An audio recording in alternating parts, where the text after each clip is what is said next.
The message shouldn't have existed.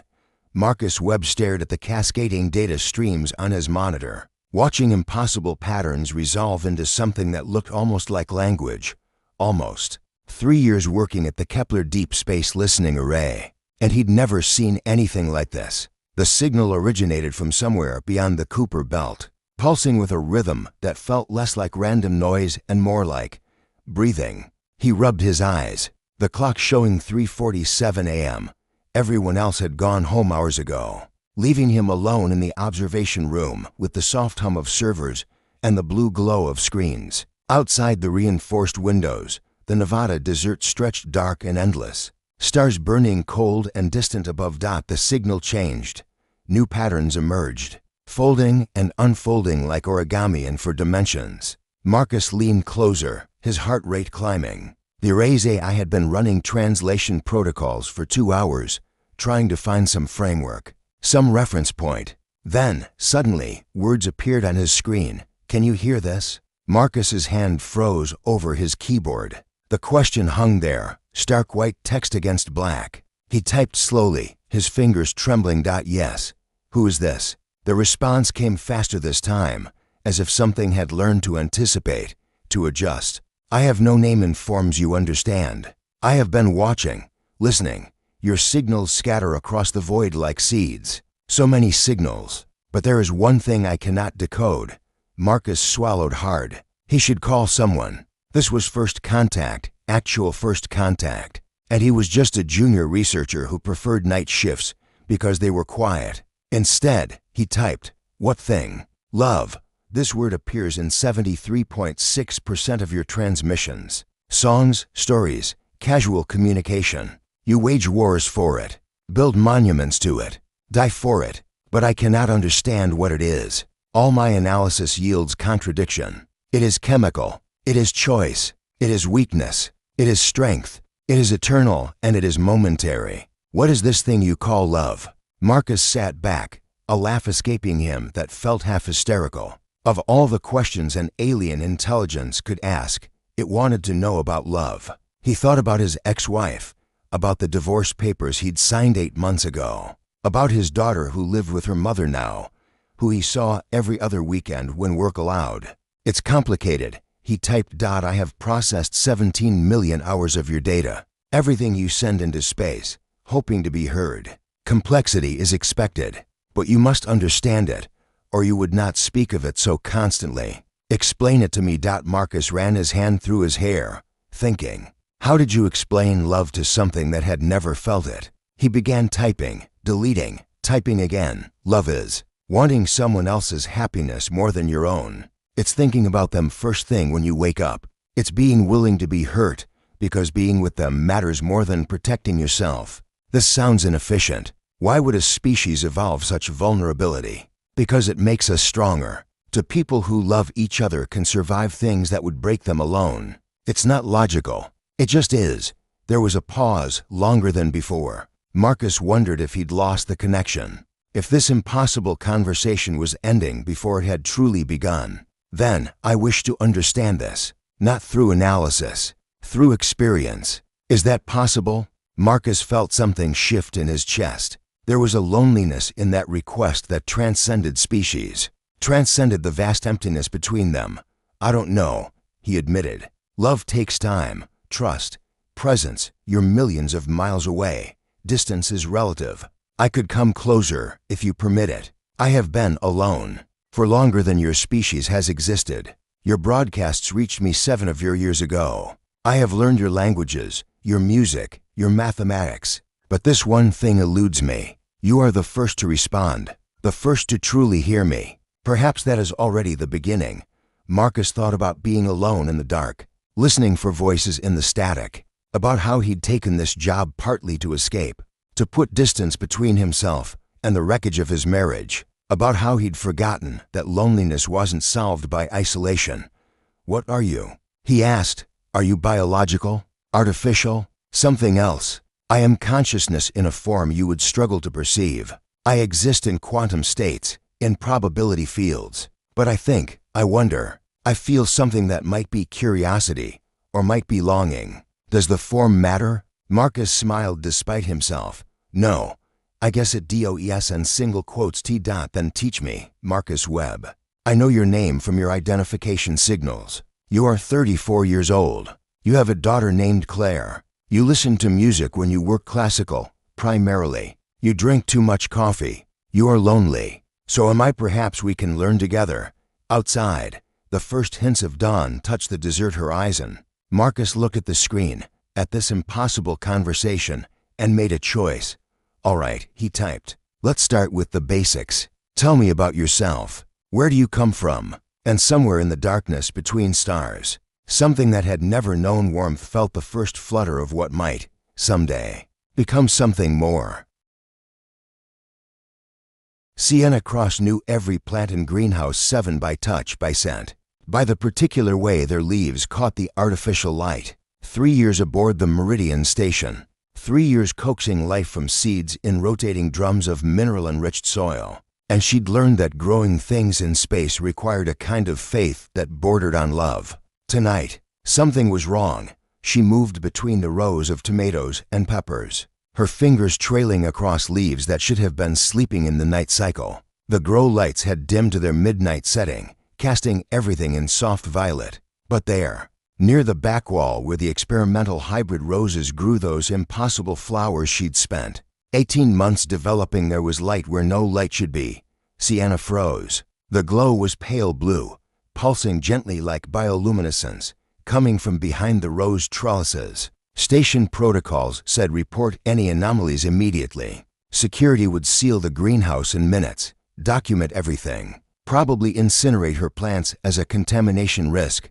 Instead, she grabbed a spray bottle of nutrient solution, the closest thing to a weapon in reach, and moved closer. I know someone's there, she said quietly. The station AI tracks every person aboard. If you're trying to hide, this is literally the worst place. Come out. The light flickered, dimmed, then brightened again. Something moved in the shadows, and Sienna's breath caught. It wasn't human. It wasn't anything she had words for.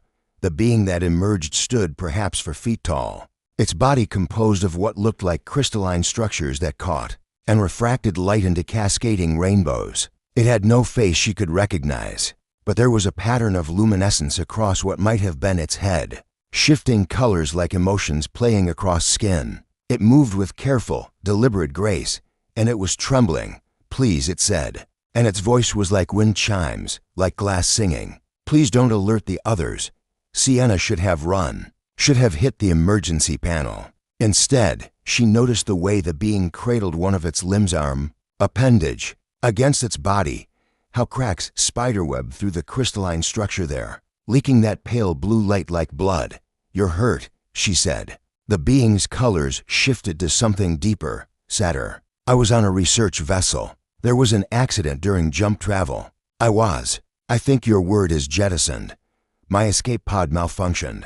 I've been drifting for 6 of your weeks. When I saw your station, I thought I might die here, but at least not alone in the dark. I breached the hull at its weakest point. It gestured around the greenhouse. I did not know this place would be so beautiful. Sienna lowered the spray bottle. You came here, to the greenhouse, specifically? I was drawn to it. Through the walls, I could sense life, intentional life. Things growing because someone wanted them to grow, cared for them to grow. We have nothing like this on my world. We do not cultivate. We do not nurture. We simply exist. The being moved closer to the roses, its colors brightening with something that looked like wonder. What are these? Roses, Sienna said softly. Hybrid tea roses, specifically. I've been trying to adapt them to grow in low gravity with minimal water. They're beautiful but impractical. My supervisor says I waste resources on them. Waste. The being reached out with its uninjured limb, not quite touching the petals. How can beauty be waste? Something in Sienna's chest loosened. She set down the spray bottle entirely. What's your name? The being made a sound like crystal bells, completely unpronounceable. Then it said, in your linguistic framework, I think the closest meaning would be prism. My designation relates to how I process and reflect light. Prism, Sienna repeated. I'm Sienna. And that arm, that limb, it's badly damaged. Can it heal? Prism's colors dimmed. Not without intervention. My biology is silicon-based, crystalline. The fractures will spread unless properly fused, but I have no way to perform the procedure alone, and if I reveal myself to your authorities, they'll treat you like a specimen, not a person," Sienna finished. She'd seen how the station handled alien artifacts. Everything became data, evidence, property. "Let me see it." She approached slowly, giving Prism time to move away if it wanted. Up close, she could see the intricate lattice structure of its body. How light moved through it like information, like breath. The damaged limb was worse than she'd thought, deep cracks that threatened to shear the appendage completely. "My equipment is for plants, not whatever you are, but the principles might be similar. Heat, pressure, the right mineral compounds." She was thinking out loud now, her mind already cataloging tools and materials. "If I can stabilize the damage, keep it from spreading, maybe you'll heal naturally." "Why would you help me?" Prism asked, and its voice carried genuine confusion. "I am alien, unknown, potentially dangerous." Sienna looked at the roses, at the tomatoes heavy with fruit, at the small lemon tree she'd grown from a seed she smuggled aboard in her personal effects. "Because everything in this greenhouse was dying or impossible when I started. Station regs said focus on calories and efficiency. But I believed that people need beauty, need life, need things that grow for no reason except that growing is what living things do." She met what she thought might be Prism's eyes to bright points of blue-white light. "You came here hurt and scared and alone, and the first thing you did was stop to look at flowers. That tells me everything I need to know about you." Prism's colors shifted through a spectrum Sienna had no names for: surprise, gratitude, something that might have been the alien equivalent of tears. "On my world, we communicate through light refraction, through patterns. Emotion is considered inefficient, a flaw in our design. But since my ship was destroyed, since I drifted in darkness, I have felt something I cannot refract away. A vast emptiness. Is that what you call loneliness?" "Yes," Sienna whispered. "That's loneliness. And is there a word for when that emptiness is suddenly less empty?" Sienna felt her own eyes sting. Connection, relief, the beginning of trust. She paused. "Sometimes, if you're lucky, the beginning of friendship." She spent the next 3 hours working on Prism's damaged limb, using a modified welding torch designed for equipment repair, adding silicate compounds from her mineral solutions, working with a delicacy she usually reserved for grafting root systems. Prism stayed perfectly still, its colors muted in concentration or perhaps pain. And they talked. Prism told her about a world of crystal forests, where beings like them existed in isolation, each one a solitary collector of light and data. No families, no partnerships, just existence. Sienna told Prism about Earth, about real gardens with dirt under your fingernails and rain that fell from actual skies, about the partner who'd broken up with her 3 months before she left for the station. Who said Sienna cared more about plants than people? Perhaps, Prism said quietly. Caring for growing things is caring for people. You create beauty and life in a metal box floating in void. That is not nothing. That is everything. When Sienna finished, the cracks had sealed, the light no longer leaking. Prism flexed its limb experimentally, and its entire body brightened with joy. "It works. You fixed me, stabilized you," Sienna corrected. "You'll need to stay still, let it fully integrate. Which means you'll need to hide here, at least for a few days." She smiled. "Think you can stand living in a garden?" Prism moved to the roses again, and this time it did touch them, gentle as breath. Its body reflected the red of the petals, making it look like it was blushing. Sienna Cross. It said, "I think I could stand living here forever." And in the soft violet darkness, surrounded by impossible flowers, Sienna realized she'd stopped feeling lonely for the first time in years. The asteroid shouldn't have moved. Devon Hale had been welding support struts on Section 7G for 3 hours, his suit's heads-up display showing oxygen at 60%, and his playlist down to the songs he usually skipped. Routine work on a routine day in the belt, turning rocks into habitable space, one beam at a time. Then the asteroid shuddered, his magnetic boots lost their grip, and suddenly he was tumbling into the dark with alarms screaming in his helmet. He managed to fire his maneuvering thrusters, stopped his spin, and looked back at the work site. The asteroid designated TB477. A nickel iron chunk the size of a city block was venting atmosphere from a fissure. That definitely hadn't been there an hour ago. But that wasn't what made his heart stop. There was a ship embedded in the rock face. Or what remained of a ship. The design was wrong to organic. All curves and what looked like bone-white plating. It had hit hard enough to penetrate 50 meters into the asteroid's interior. And it was leaking something that glittered like oil mixed with starlight. "Base, this is Hale," Devon said into his comm. Static answered him. He checked his readings. The ship, whatever it was putting out some kind of interference field. His suit had maybe 3 hours of oxygen left, and the nearest supply cache was 2 hours away even with a perfect trajectory. He should leave. Protocol said leave. But something moved in the wreckage, a brief flash of motion in the darkness of the impact crater. Devon had been alone in the belt for 7 months. Before that, alone in a mining station for 18 months. Before that, alone in a one-bedroom apartment in Detroit after his brother died and he'd decided Earth held too many ghosts. Alone was familiar. Alone was safe. But alone also meant you understood what it felt like to be stranded and hurt with no one coming. He fired his thrusters toward the wreckage.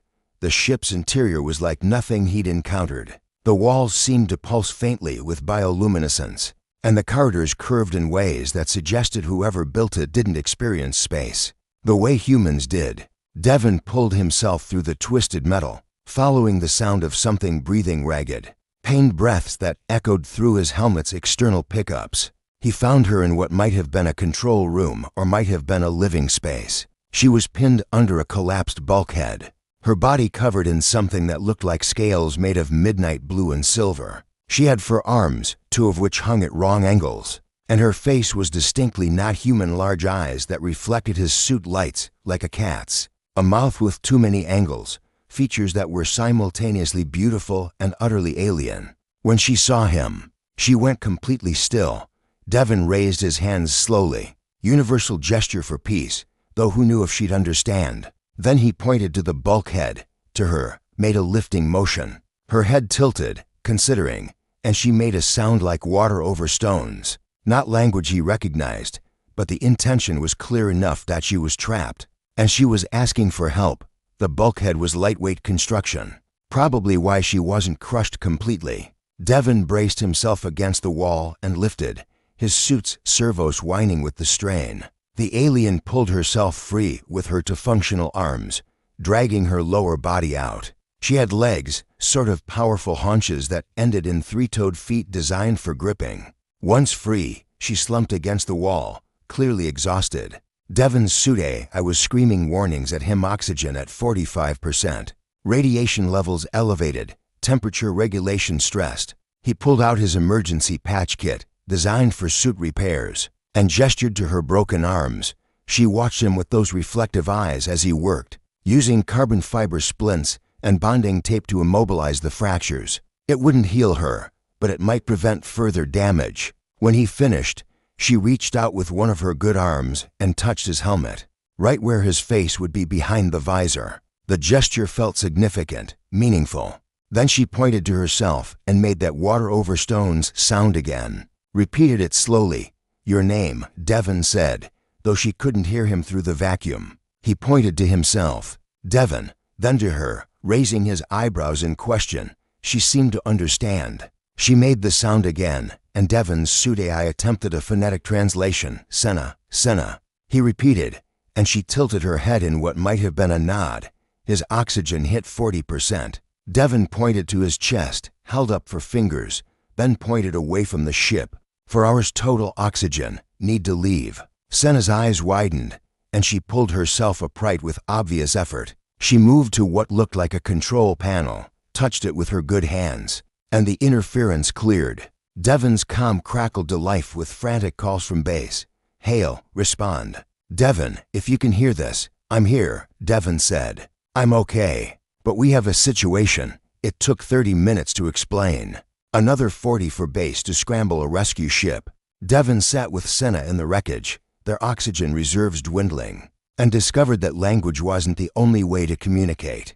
She showed him images on her ship's failing systems, her home, A world of deep oceans and towering ice formations. Her crew, lost when they hit a navigation hazard. Her mission, peaceful exploration. He showed her pictures from his suit's personal storage Earth. His brother as a kid, the stars from his apartment window, the emptiness he'd been running from.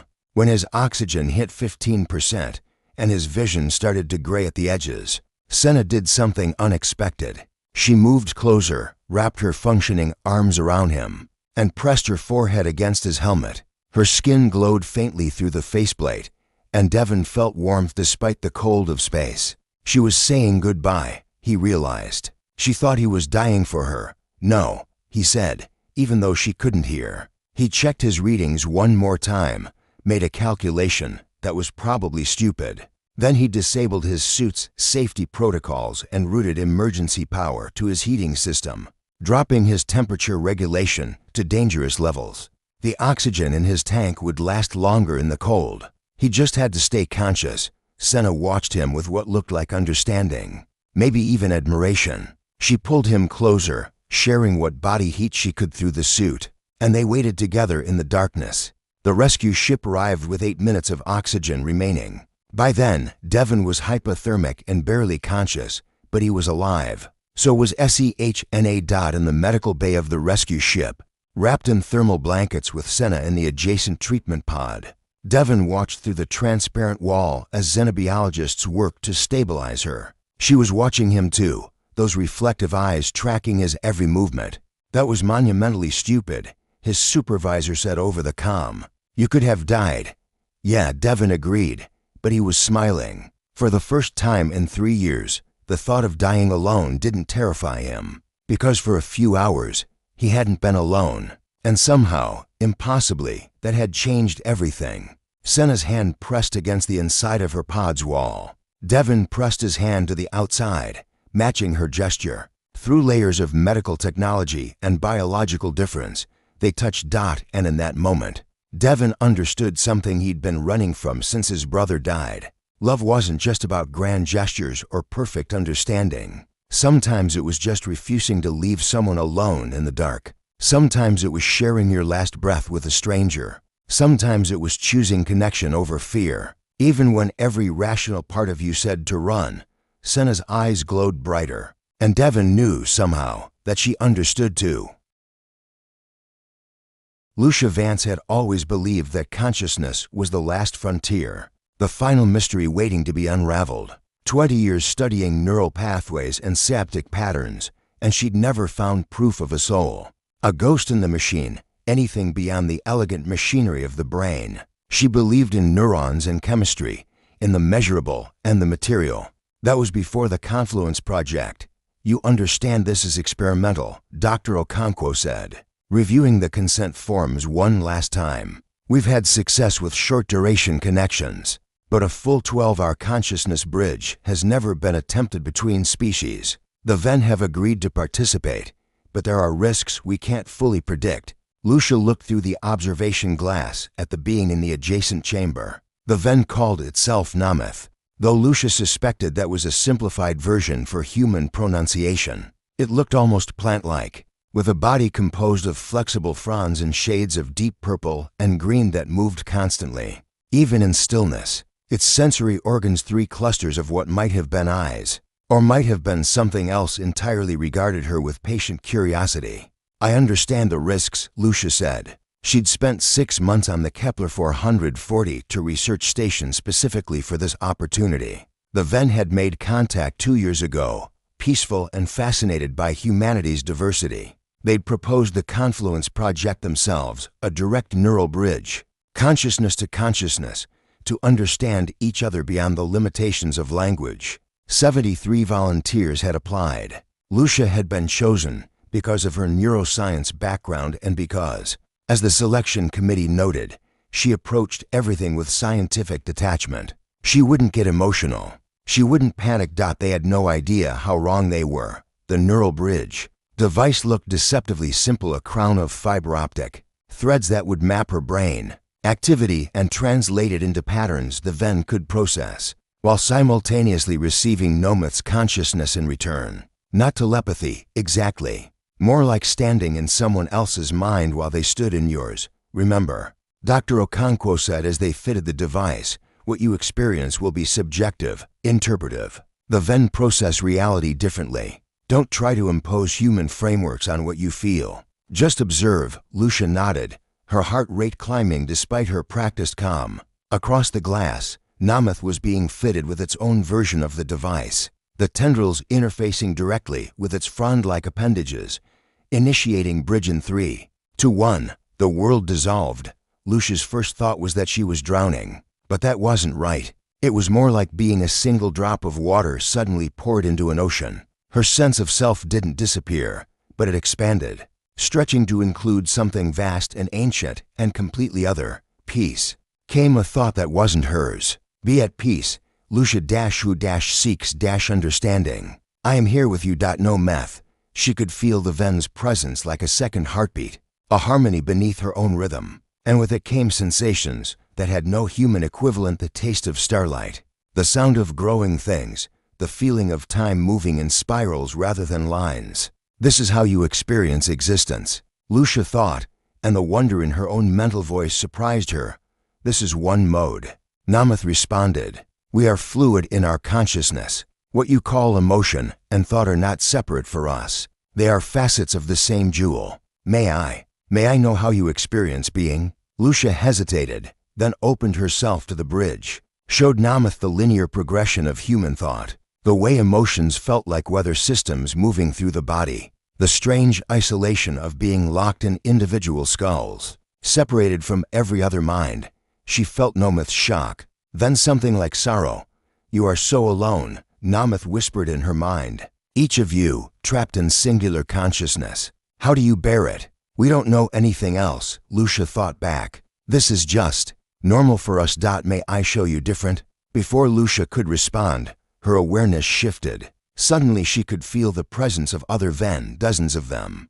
Hundreds, a vast network of interconnected consciousness. Not a hive mind. Each Ven retained their individuality, but they existed in constant gentle contact with each other. Never alone, never isolated, always part of a greater whole. It was the most beautiful thing Lucia had ever experienced, and it broke something in her chest. We have always been together, Namath explained, but we have wondered about your experience, wondered if there is strength in your separation, that we lack. Strength, Lucia thought, still reeling from the sensation of connection. What strength is there in loneliness? Show me, Namath asked. Show me why you chose this work. Show me your passion. Lucia took a breath, or the mental equivalent of one, and shared her memories. Her childhood, watching her grandmother slip away to Alzheimer's.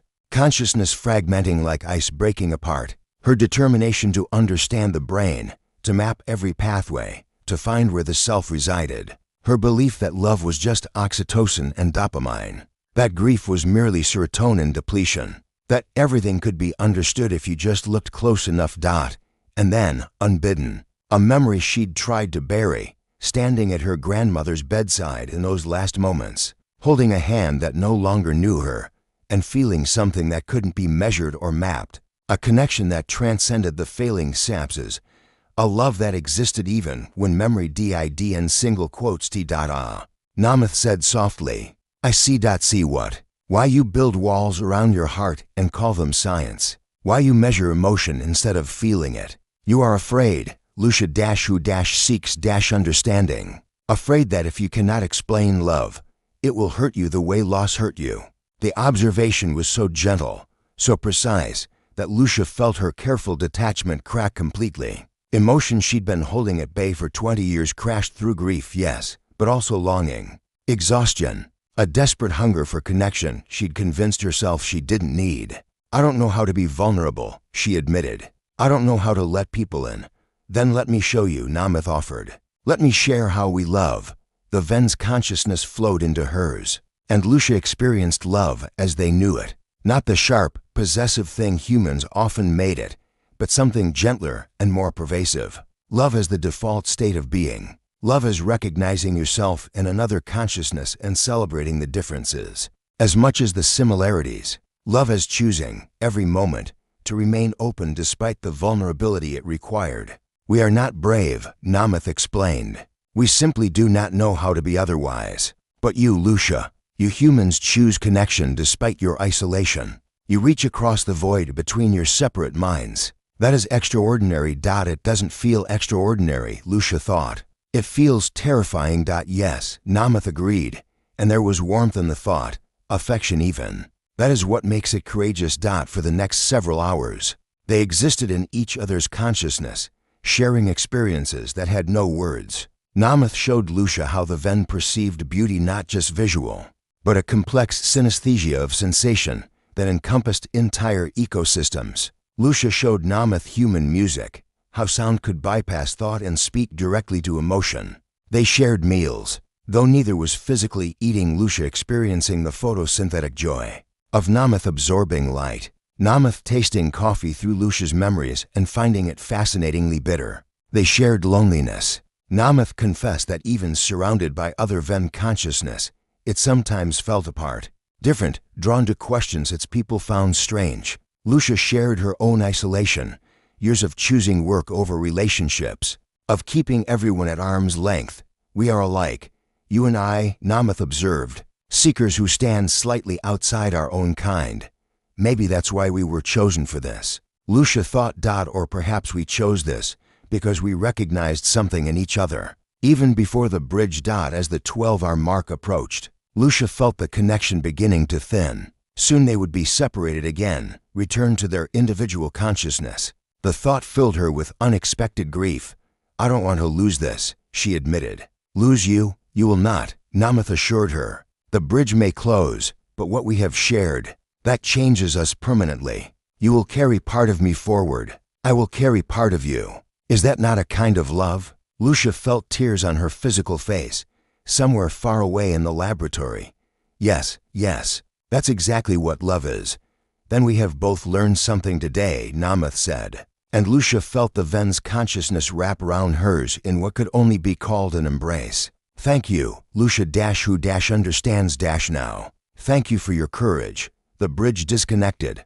Lucia opened her eyes in the laboratory, the neural crown being carefully removed. Across the observation glass, she could see Namath's fronds moving in patterns she now recognized as contentment, as affection. Their eyes met, and even without the bridge, Lucia felt the connection between them changed. Permanent, real. Dr. Okonkwo was asking questions, recording observations, and Lucia answered automatically. But her mind was elsewhere, already planning. The Confluence project had proven consciousness could be shared. Perhaps it could be maintained in smaller ways. Perhaps she and Namath could find ways to stay connected. And perhaps, Lucia thought as she watched Namath through the glass, this was just the beginning. For the first time in 20 years, she let herself hope, let herself feel, let herself love, and it was terrifying.